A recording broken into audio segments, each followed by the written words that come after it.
Good evening and welcome. As one of the founding directors of Sacristy Press, it gives me great pleasure to welcome you to this Durham Book Festival Fringe event brought to you by Durham Cathedral and Sacristy Press. This is a truly momentous occasion, the first time ever that the Durham Book Festival Fringe has gone online. We have 3 vibrant virtual events for you this week. Whilst I'm sure many of us would much prefer to be able to gather in person, going online lets us reach an even wider and more diverse audience, allowing us to showcase North East England's amazing homegrown literary talent and creative enterprise. So wherever you are around the world, welcome to Durham. We've never done anything quite like this before at Sacristy Press. Anything could go wrong, and it probably will, but whatever happens, we hope it proves to be both an entertaining and enlightening event. Before I hand over to this evening's guest, here is one of my Cathedral colleagues to say a few words. My name is Michael Everett. I'm one of the clergy connected to Durham Cathedral, and it's my privilege to welcome you to this slightly different fringe event in this year's book festival, but it's wonderful that it is happening. Our speaker tonight is Simon Hewitt. Simon is an academic based at the University of Leeds in their philosophy department, and he has written extensively on areas to do with mathematics, logic and philosophy, as well as religion and philosophy. In his book, Church and Revolution, Continuing the Conversation Between Christianity and Marxism, he explores what lies behind Marx's developing ideas, and particularly his engagement with issues to do with morality and materialism, and how Christianity can respond to those and have that conversation. It's been very interesting that our hosting this evening has caused quite a stir on social media, thus showing that this conversation is in fact a very live conversation. And as we know, the United States of America is about to have its major election, and the whole interplay between matters to do with politics and religion are a very live issue. I know we are in for a stimulating and exciting evening with Simon as he explores the various different viewpoints and opinions and ways of engaging between Marxism and Christianity. And I hope that you enjoy it as much as I know I'm going to. Thank you, Michael. Simon's book, Church and Revolution, is available from Durham Cathedral Shop or the Sacristy Press website. If you'd like to put any questions to Simon during the live broadcast, please add a comment to the live stream on Facebook, Twitter or YouTube. And if the technology permits, we'll put some of them to Simon at the end of his talk. If we don't have time for all of them, Simon's happy to respond on social media afterwards. So that's more than enough from us. Let's hear from Simon.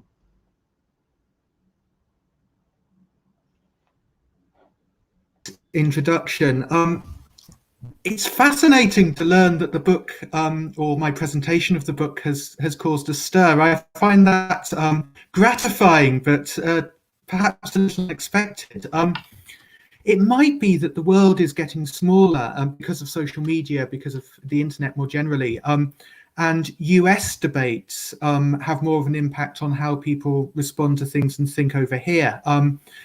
By and large, Marxism is not a force on either side of the Atlantic, but the fear of Marxism perhaps is stronger in US politics. If you Google Marxism and Christianity, a good couple of pages before you get my book, you get a number of sites from the US talking about the incompatibility of Marxism and Christianity and of the threat Marxism poses to Christianity.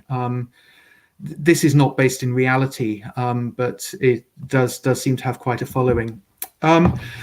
So to the book, I've written this little red book, Church and Revolution, about Marxism and Christianity.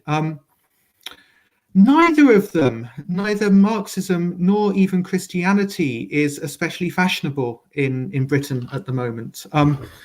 not only that, it can be a source of some embarrassment to admit to signing up to either of these practices. Before coronavirus, if you wanted to get a double seat on public transport, a good bet would be to read a book either about Marxism or Christianity, and people would largely leave you alone. I, however, find myself in the unfortunate position, having said this, of being both a Christian and a Marxist. I say Christian first, I'm a Christian before I'm a Marxist, but I sign up to both, and I sign up to both for the unfashionable reason that I believe the claims made by both are true. So I find myself sort of doubly ostracized, certainly in academic circles. These are not fashionable views. But I also find myself with something of an internal tension, because historically there have been massive clashes between thinkers claiming Christianity on the one hand or Marxism on the other. The doctrines have been thought to be in massive tension with one another. So I kind of wrote the book partly just to sort out stuff within myself, but also perhaps to talk through how I was thinking about these things with other people in similar positions, people who are Christians, and if not Marxists, perhaps signing up to some kind of radical left-wing politics. There's all kinds of approaches I could have taken. I could, if I was a more optimistic kind of person than I in fact am, I could have looked at the similarities between Christianity and Marxism, right? And there are a non-negligible number of similarities. Both doctrines claim there is something seriously wrong with the human condition, right? In the case of Christianity, you talk about fallenness, you talk about original sin. In the case of Marxism, you talk about exploitation, you talk about oppression. But neither doctrine is prepared to leave things simply there. Both Christianity and Marxism claim that things can be better than they in fact are, and things are capable of redemption in some way. So Marxism talks about the replacement of capitalism with socialism. Christianity talks about the coming of the kingdom of God. So in both cases, you've got kind of what the author Terry Eagleton calls a tragic humanism. On the one hand, the human situation is properly tragic. There are serious wrongs with the human condition. On the other hand, some form of redemption is possible. That's not the angle I took in the book. I chose not to look at the similarities between Christianity and Marxism, present though they are, but rather at the main points of conflict, the points where there seems to be a tension between Christian claims on the one hand and Marxist claims on the other. And in the next sort of 20 minutes or so, I just want to talk a bit about one of those areas, and perhaps the most glaring of all, and that's atheism. Marx is an atheist. It's important to take this on board. If you're having a conversation between Christianity and Marxism, there's been an unfortunate history of downplaying Marx's atheism, right? So the temptation is to say this is marginal to him, that you can just take his thought down from the shelf without needing to pay any attention to the atheism, which is at best sort of decoration or marginal or not really important for his social and political thought. That's a travesty of how Marx thinks about his own thought. Marx is quite clear, in fact, that atheism is foundational for his thought about society and economy. So he says the foundation of all criticism is the criticism of religion at one point. So if we're going to seriously engage with Marx's thought, and we're going to do that as Christians, we need to see what he says about atheism, whether there's anything we can learn from it, how his atheism relates to Christian belief in God. And that's not easy.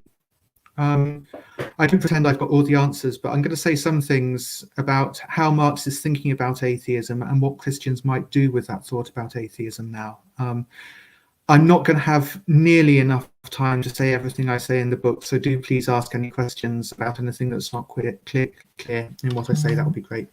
Thank you. I see someone's just put me on Facebook. That's great. It's very flattering. Right, good. One of the best known and least understood passages in Marx is about religion, and I'm just going to read it from the book. I quote it in full, and then I'll say something about it. The foundation of irreligious criticism is man makes religion. Religion does not make man. Religion is indeed the self-consciousness and self-esteem of man who has either not yet won through to himself or has already lost himself again. But man is no abstract being squatting outside the world. Man is the world of man, state, society. This state and this society produce religion, which is an inverted consciousness of the world, because they are an inverted world. Religion is the general theory of this world, its encyclopedic compendium, its logic in popular form, its spiritual point d'honneur, its enthusiasm, its moral sanction, its solemn complement, and its universal basis of consolation and justification. It is the fantastic realization of the human essence, since the human essence has not acquired any true reality. The struggle against religion is therefore indirectly the struggle against that world whose spiritual aroma is religion. Religious suffering is at one and the same time the expression of real suffering and a protest against real suffering. Religion is the sigh of the oppressed creature, the heart of a heartless world, and the soul of soulless conditions. It is the opium of the people. That last line in particular, religion is the opium of the people, is well known. And there's an ambivalence there about the role of religion. Opium, after all, is a painkiller. It dulls pain, as well as making people less aware of their surroundings and less aware, perhaps, of what's causing that pain. Marx here basically sees religion as some form of projection. Human beings under capitalism, he thinks, and under forms of society that existed before capitalism, are unfulfilled. In an important sense, we're not everything that we can be. And what we could be, were it not for our condition, is projected onto God, onto other religious ideas like heaven and afterlife, things like that. What's not fulfilled in reality is fulfilled in an imaginary, fantastic way through religion, thinks Marx. So he talks about the fantastic realization of the human essence.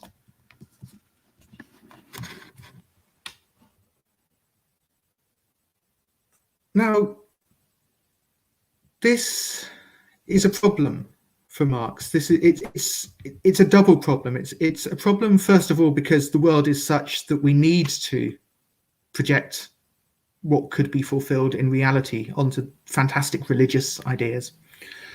But it's also a problem because religious consciousness, these religious ideas that society gives rise to, our society gives rise to, thinks Marx, these ideas rob us of agency because we think that God, who in fact for Marx is a projection of our own unfulfilled essence, we think God has agency over history, and so we don't.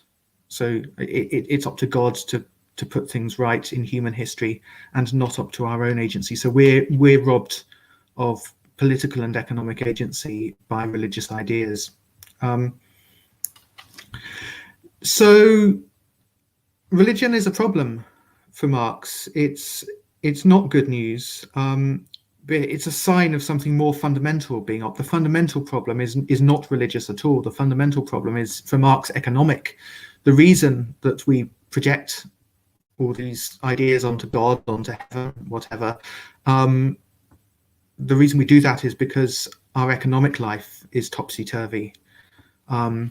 We can't fulfill ourselves crucially in our work under capitalism, thinks Marx. We're alienated from other people, we're alienated from nature, and there's so much that we could be. Just think of the unfulfilled potential that lies at the heart of many human beings, that's just culled by their experience of working life, their experience of society. They're prevented from being everything they could be.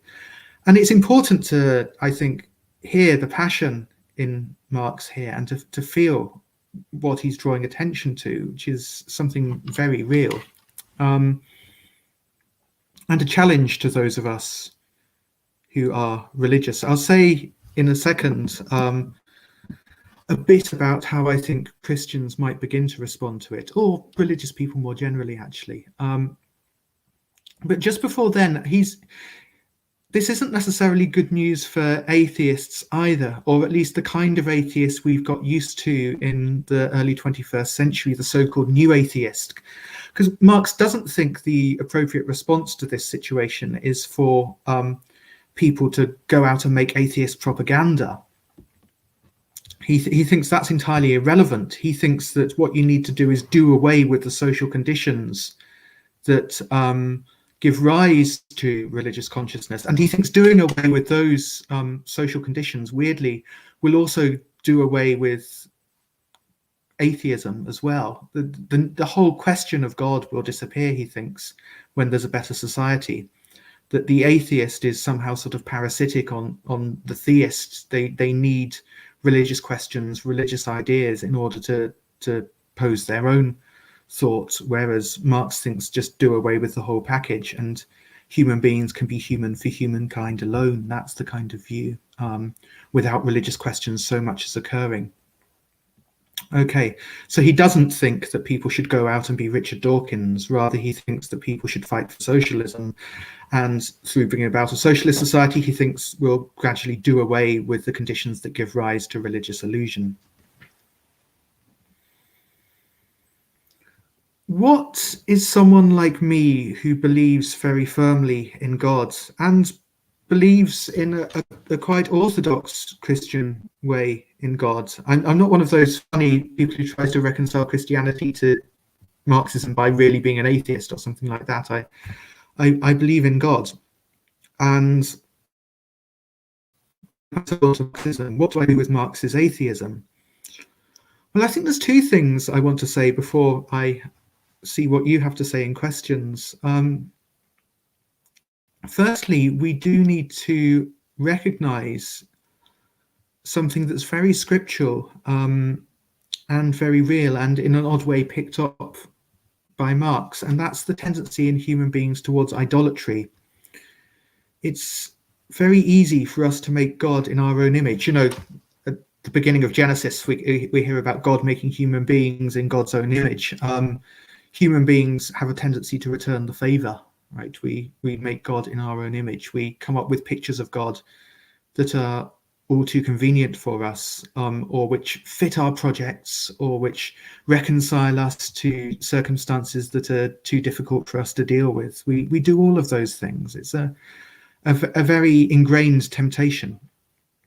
And I think Marx points unintentionally, he's not trying to do this, but he points the way to see one way in which idolatry can occur in our present society. We live in a society where human beings are unfulfilled, and are unfulfilled for political and economic reasons very often.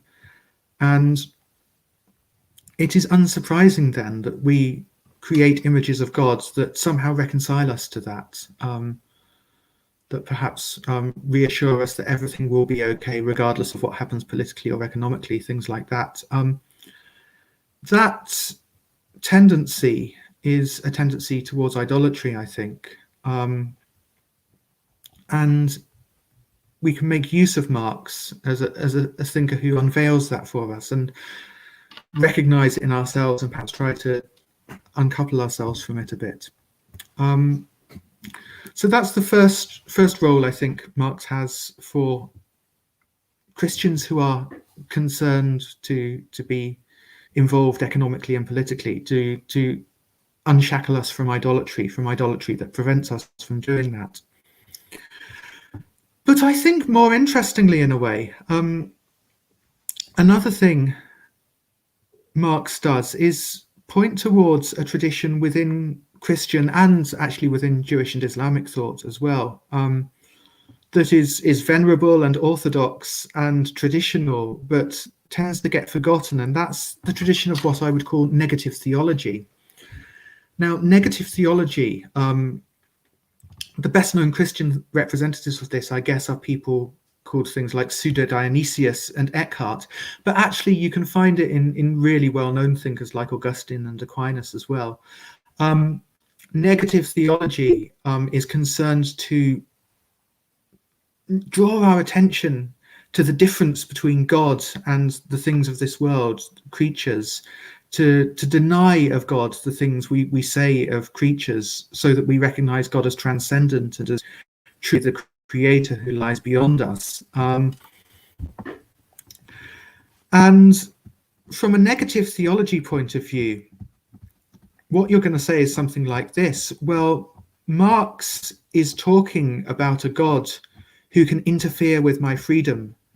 So the problem with God as religious thinkers think of God for Marx is that God competes for agency. So if God transforms history, I don't. So God disempowers me in that kind of way. If history is in God's hands, it's not in the hands of humankind. Right.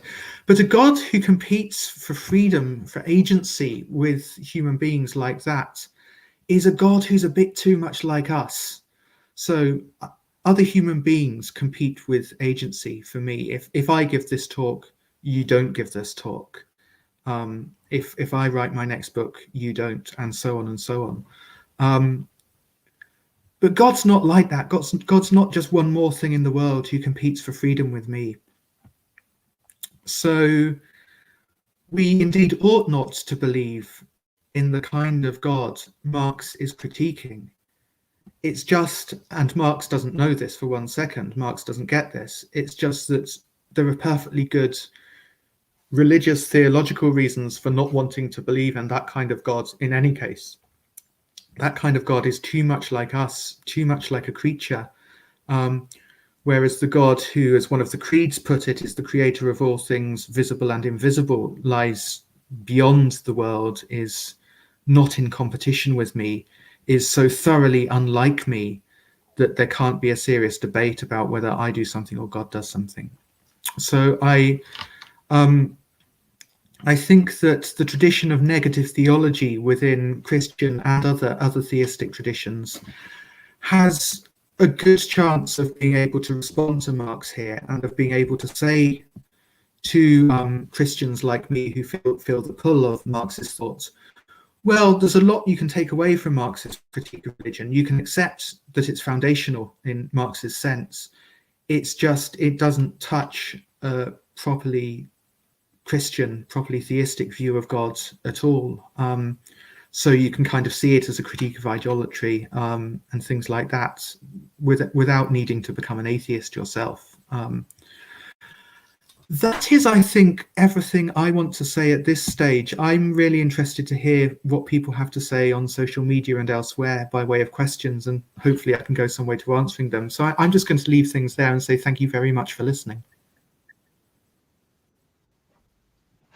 Thank you, Simon. That was absolutely fascinating. A really great, in-depth and lively insight into where Christianity and Marxism aren't competing in the way that many people think they do.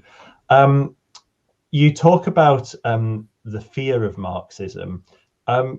What causes this fear? Is it because socialism has frequently led not only to totalitarian regimes, but to death on an epic scale, or No, is there some other source? And how does this, sorry, I was going to say, and how does this compare with some people's fear of religion and Christianity? I think the way you pose the question is a really good one. One thing Christianity and Marxism have in common, of course, is that they have both been utterly betrayed by their followers at crucial points. So you have the Inquisition on the one hand, you have Stalin on the other, right? And therefore, there is some fear of these movements that is well warranted, and that it's up to those of us who support either one of them to respond to and reassure.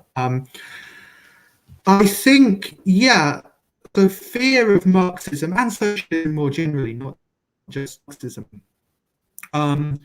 in large part the appalling legacy of Stalinism and similar movements, the authoritarian states that took over the a good portion of the world in the 20th century, is a large part of it.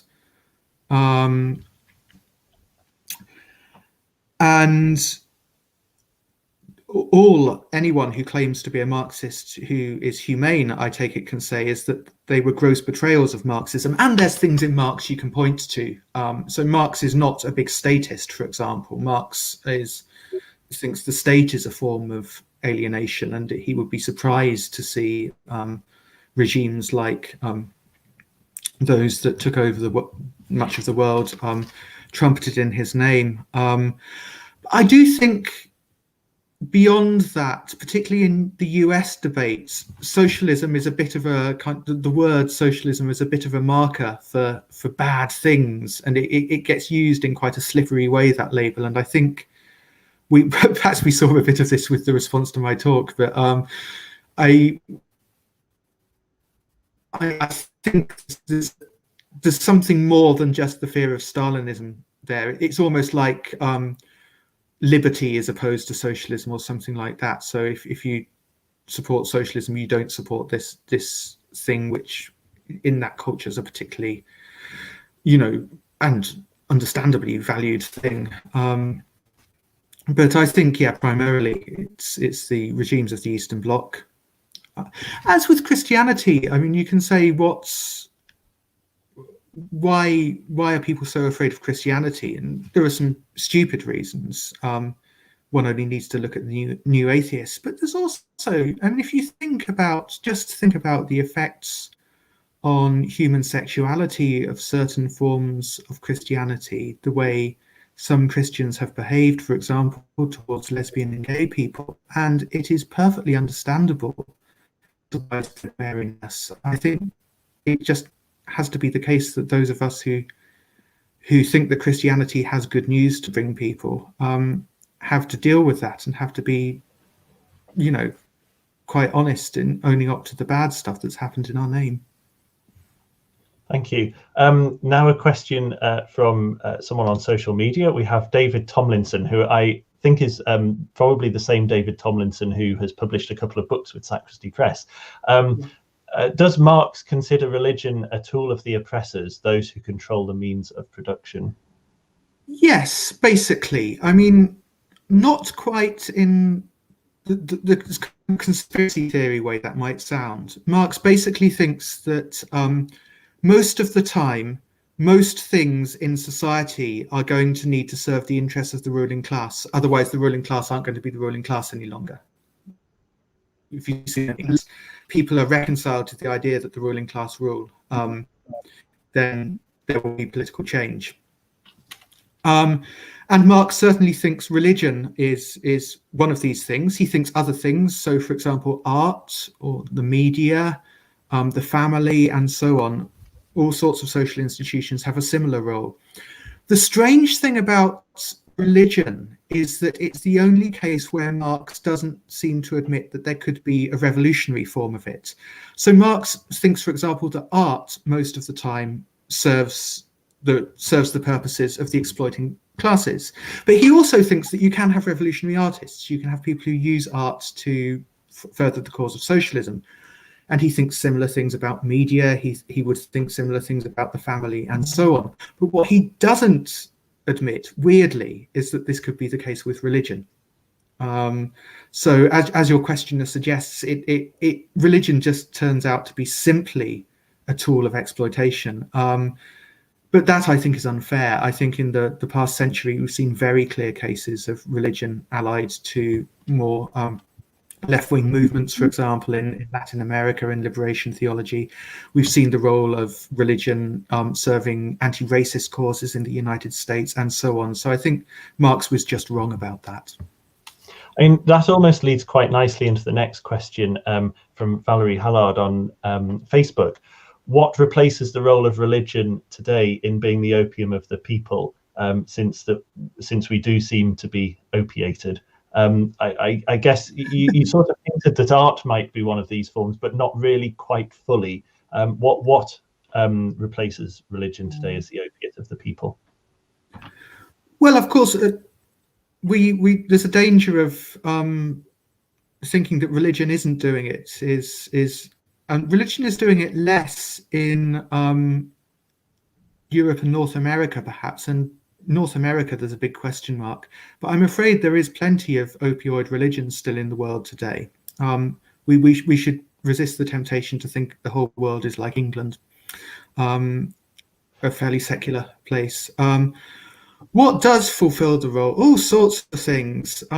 So spirituality in a more nefarious sense, not organized religion, but ideas about ourselves as fundamentally spiritual beings who don't have much invested in the here and now. Media, celebrity, all sorts of things. The internet, dare I suggest. I think there is nothing that does it quite so.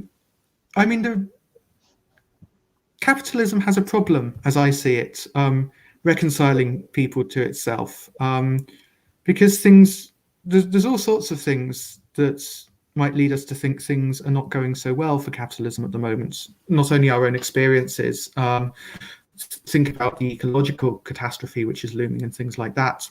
But there's not one thing that straightforwardly reconciles people to it in a society like this, at least. We live much more fragmented lives. Our social networks are all over the place. We don't live in the same kind of communities that we lived in when religion flourished, more than it does presently in England.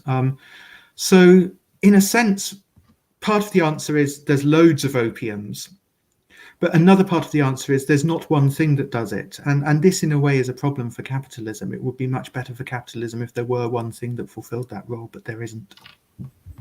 Okay. You mentioned, that capitalism has a problem. It's not successful, particularly at the moment in your, that was a paraphrase of what you said. But then I guess socialism hasn't exactly flourished recently either. One only has to look at Venezuela et al. To see the problems with it. Do you think that this is distinct somehow from Marxism, and how, if so, how you can separate it from Marxism? Gosh, that's an invitation to a second talk.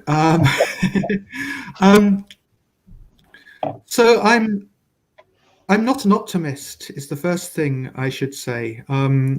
Eagleton, who I quoted already, said the point of the demanding the impossible is that you never know how impossible the impossible is unless you try demanding it. And that's kind of where I'm at. I'm a socialist because I think capitalism can't sustain an existence that is both fulfilling for the large amount of human beings and ecologically sustainable. I'm a Marxist because I largely think Marx got the analysis of capitalism right. Now, one of the things Marx thinks that stands a long way from what you saw even in places like Venezuela, but certainly in the Eastern Bloc. One of the things Marx thinks is that socialism can only be brought about in a humane, practical fashion if it's brought about by the large number of people, the great majority of people. He talks about the immense movement, the movement of the immense majority in the interests of the immense majority. And we're a long way from that. I mean, for that to happen requires a large number of people to be convinced of the desirability of socialism, of course. And that is quite palpably not the case in certainly England. I doubt it was the case in Venezuela in any deep sense. So we're a long way off from anything someone within the Marxist tradition would recognize as socialism. Why persist? Well, just because you think the claims are true and you think that so much is at stake, you think that the possibility of a decent human society and again, ecologically sustainable society are at stake. So yeah, I think I'm quite a long way distant from what used to be called actually existing socialism, what socialist regimes that have been set up. And I understand that puts me in a marginal position, but it's a marginal position I choose to occupy. So do you feel that Marxism has had any successful implementations throughout history? There hasn't been a society that has become socialist in a Marxist sense and sustained that. No. I think Marxists, however, I mean, there's a danger in being too pessimistic, even for me. I think Marxists, however, have done a lot of good and brought about a lot of change. So if we stop thinking about changes of government, but start thinking about, I don't know, strikes or demonstrations or campaigns to improve things locally. I mean, very often Marxists have been involved in campaigns like that. And again, there have been successes. The task, as a Marxist sees it, is to translate campaigns like that into to say effectively, well, look, we've won a nursery for this local community. Why don't we try to transform society more generally? That's the challenge. Thank you. Here's a question from our very own commissioning editor, Natalie Watson. Where do you think that constructive dialogue between Christians and Marxists can take place? I think very often it happens in very local and on-the-ground fashions. So a Christian and a Marxist might meet one another in perhaps a campaign against debt for the global south, or a campaign of nuclear weapons, something like that. There's quite a few things where Christians and people on the political left are involved, and people get to know one another. And it's in those situations where dialogue takes place. I think once that dialogue becomes serious, pretty quickly they start talking about the kind of things I talk about in the book. So the existence of God, materialism, ethics, things like that. And tensions are brought up in a sort of friendly place. But I tend to think it's going to be those sort of quite local, friendly discussions at grassroots level, rather than, I mean, in the 60s and 70s, it was much more fashionable to have Christian Marxist dialogue than it is now. And you'd have sort of bodies like the World Council of Churches talking to communist parties and things like that. I think that sort of big institutional discussion is not of the moment, and it's more grassroots things that's going to take the place of that. Thank you. What ultimately do you think that Marxism has to offer Christianity, and vice versa? And do you think that Christians should become Marxists, and do you think Marxists should become Christians? Maybe the answer to that sounds obvious, but I'm sure you'll have something interesting to say.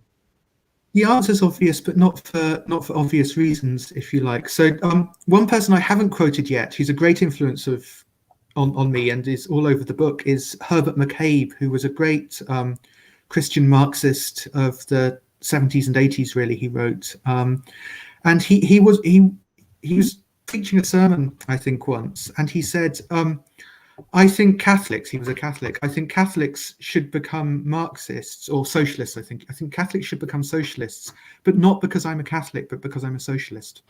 And that's basically my position. I don't think you can just pick up the Bible and read off. Of course, you can't read off Marxism. Marxism's a modern theory. But as a Christian, I think I'm committed to human flourishing. I believe that every human being is created in the image and likeness of God, and that God wills that those people flourish. And so I need to try to bring about circumstances in which that happens. What I think Marxism can offer is a theory and a practice that shows me how, under modern conditions, under capitalist conditions, human flourishing can be improved and generalized. So it's not that there's anything in Christianity itself considered abstractly that says you should be a Marxist. It's rather, Marxism is, I think, a good theory and practice for helping human flourishing. I also think Marxists should become Christians, but not because I'm a Marxist, because I think Christianity, I think Jesus is, as he is reported as saying, the way, the truth, and the life, and I think therefore Marxists ought to become Christians. Not that they will listen to me, but so I think each I'm going to talk about Christianity and Marxism as practices rather than doctrines, because it makes them sound a bit too cerebral to talk about them as doctrines. They're practices, they're ways of life, and each has something to offer the other, or offer adherents of the other at least. But they also have their own integrity, and it's perfectly possible with intellectual integrity to be a Christian without being a Marxist. Similarly, it's perfectly possible with intellectual integrity to be a Marxist without being a Christian. Thank you. Next question is from Richard Scoddon. Do you think that the Northeast has a particular place to make links between Marxism and Northern Christianity? If so, what might that look like? And we've actually published the book on what Northern Christianity looks like. So perhaps you could say a few words on that. Well, I should fess up first of all. I'm broadcasting from Bradford. Sadly, can't be in Durham with the situation as it is. So I may be in the north, but I think I'm marginally in the northeast. I think anywhere that has grassroots traditions of things like trade unionism is in a better position to have these kind of conversations than somewhere that isn't, just because the institutional forms and the sort of folk memories of left-wing thoughts persist in ways that they don't in perhaps other parts of the country. So I think there's a certain institutional, at least on the side of things like trade unionism, there's an institutional fertile seed ground there. I'll put it no more strongly than that for these sort of conversations. But I'd like to hear from other people how they. I mean, there's other people far better placed to answer this question than me. So perhaps on social media or something like that, we can continue this conversation. Excellent. I think that's about it in terms of the questions. So thank you to Simon. Simon's book, Church and Revolution, is available from the shop at Durham Cathedral, as I mentioned earlier, and is also available to buy online from Sacristy Press at sacristy.co.uk/dbf20. Worldwide delivery is available. We have plenty of other intriguing books, many of which are great gifts too. If you've enjoyed this event, please do share it and follow both Durham Cathedral and Sacristy Press on social media. On Wednesday evening, we're back, same time, same place, with Northumbrian novelist Catherine Tiernan, who will launch the final novel in her hugely popular St. Cuthbert trilogy, with a talk about the fascinating life and death of Northeast England's best-loved saint, and how St. Cuthbert Shrine survived the harrying of the North to become the foundation of Durham Cathedral. And on Friday, we have two authors, one of whom is joining us all the way from Australia, so we hope that the broadband will hold up there, to talk about what it is like to live with eco-anxiety and how the church can be at the forefront of the climate debate. Before we go, I'd like to offer a huge thank you to our colleagues at Durham Cathedral who have supported this event, and not least to Clarissa, who's been sitting behind the scenes, making sure we all appear on the screen at the right moment. Sacristy Press is proud to be the only publisher based in Durham, and indeed the only publisher from the Northeast to be taking part in the Durham Book Festival. And we're truly grateful for your support, not only by watching this this evening, but also by reading our books and supporting our wonderful authors. So on that note, many thanks to Simon, our guest this evening, and thank you for watching tonight. Good night.